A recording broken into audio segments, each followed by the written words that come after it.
This, I'm honored, first of all, to be here. I have to give the League City Historical Group a lot of credit. Whenever this book came out, it was like last year, and I was contacted and asked would I like to speak, and goodness yes, I'd love to. And they said next October 31st. I said, well, this is like November or December. I said, well, yeah, we're booked up until then. I said, boy, whoever is the program chairman does a heck of a job. That's great. And anyway, so it's been out for a while and had a great response. It's a fictional story based on fact. There's part of it that is got real names and real facts, and part of it is purely fictional. When you go to write a book like that, well, in order to portray what was happening at that time, you have to use your imagination and what life was like and so forth. And I think this book covers a lot of it, like the cattle industry and what was happening in the cattle. This was, as many of you know right now, this was before the Italian immigrants really fluctuated the way. And let me say this. When you talk about the dates that this happened, I Jill flirted the dates around to where they're not exactly when it happened. But in order to make it more of an Old West type thing. But anyway, the Italian immigrants were just coming over at the turn of the century, and this happened was the prairie out here where there wasn't a tree between Texas City and Friendswood all the way to Alvin to Highland Bayou and Dickinson Bayou was just a wide open flat prairie that was great for cattle because of the normal rainfall in this area and lots of grass and so in the winters they would take the cattle down below Hitchcock and Santa Fe down that way because it's salt grass and they wintered well down there. They couldn't stay there during the spring and summer because of the mosquitoes. Many of you who grew up here in League City know what I'm talking about. This was before any kind of spray whatsoever, and when I was a kid, we ran cattle down below Hitchcock, and you'd have to put on a bandana around your face to breathe because they were so thick. But when they started spraying, they got conditions got much better, and people do still run cattle down in that even year round now. Anyway, this is a story about Marcus Benson was a Dickinson rancher. His mother was a Deats, so we're kin to the Bensons. They were a different kind of bunch of, my daddy used to, whenever I'd act up or do something kind of hard-headed, he said, that's that Benson blood coming out in you. And, I didn't have any Benson blood in me, but that's the way they acted, and that's why he used to say that's that Benson blood coming out of you. To kind of give you a little enlightenment on just how hard-headed and all they were, Marcus's brother, Grover,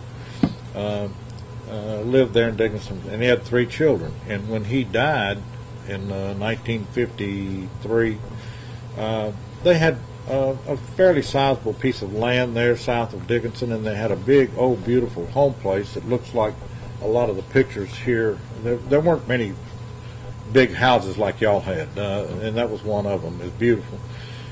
It was right alongside the railroad track across from the depot. And anyway, this thing went on. The state, they didn't settle it and didn't settle it, and nobody was using it, and nobody could live in the house. And finally, Judge Furhop, this went on for like 15 years, and there was 3 kids that they were trying to get this estate settled. And he told me this himself, when NASA went in up here, he rented 3 rooms in a hotel in NASA, and he put each one, the one boy and 2 girls, each one in a separate room. And he said, that's the hard-headedest bunch of people I ever seen in my life. He said, he went around to this room and said, Betty, would you agree to do this? And she said, well, yeah, I guess I do. Okay. And he'd go down to the next one. Now, she's agreed to do this. Will you do that? And he said it took all night, but he got it the estate. That's how they finally settled the estate, and that's the Benson blood we're talking about. But Marcus was he's a good-looking guy. This is off of a portrait. I had a high school girl draw this for me, a beautiful little girl that's a great artist, and she did the cover for me, and but it's about the conflict between the ranchers and the Klan, and which there wasn't. The Klan was not prevalent in Dickinson, but it was in Alvin and League City. And anyway, and they had a running war over how they were treating their blacks, and the Bensons were treating them too good and all this kind of stuff. And he was hard-headed enough, and he wasn't going to let them tell him how to run his business. And one thing led to another, and the final part of the book. If many of you might know Alicia Galloway, who is the was the county president of the County Historical Society, Galveston County Historical Society. She came out 10, 12 years ago and interviewed me, and I was one of the last people to go on a long cattle drive. We were moving cattle from down, when I was a kid, from down below Hitchcock up on the mainland. And she did a lot of research on ranching in Galveston County, and she found out that I was kin to him, and I knew about the story, and so she came back and taped it and all this stuff. But she did a world of research on this from newspaper accounts and stuff like this, and talked to Charlie Kilgore, which all of you remember, and he gave her his part that he knew, and anyway, she had compiled a lot of information, and she was very, very nervous about writing this, and she wanted me to use all fictitious names, and I said, well, I'm not going to do that.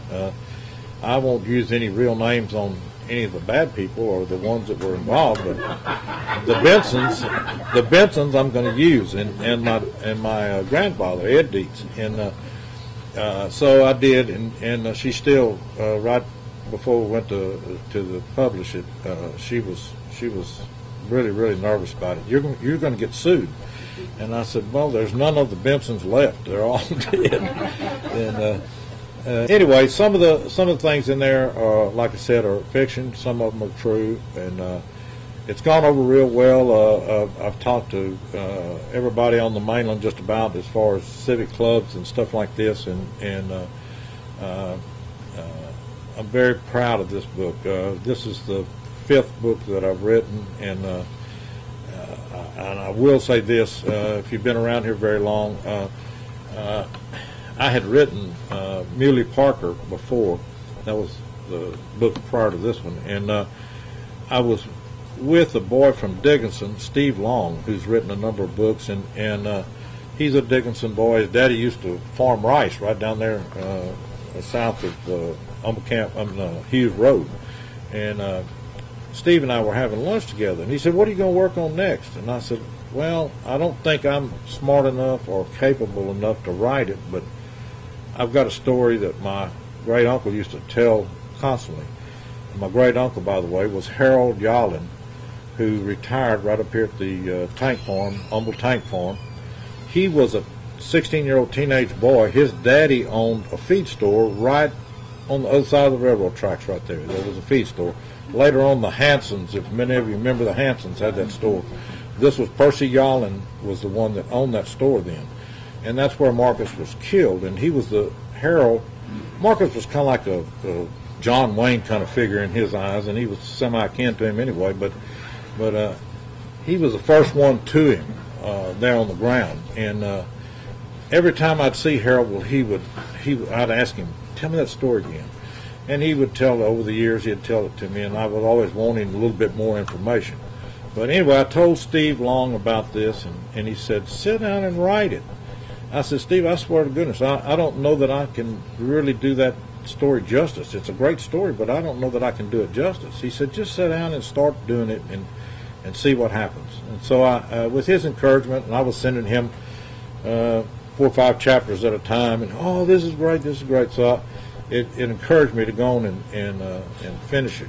And But anyway, if any of you have any questions about it, like I said, part of it is fact, part of it is fiction, and the latter part of it is all fact, and it comes, and that's why I dedicated the book to Alicia Galloway, because from a lot of her research out of the newspapers and personal interviews. But anyway, I dedicated it to her, and I thank her every time I see her for helping me with that. But that's about the basis of it. Tell us the story. Yeah, we want to know the story. What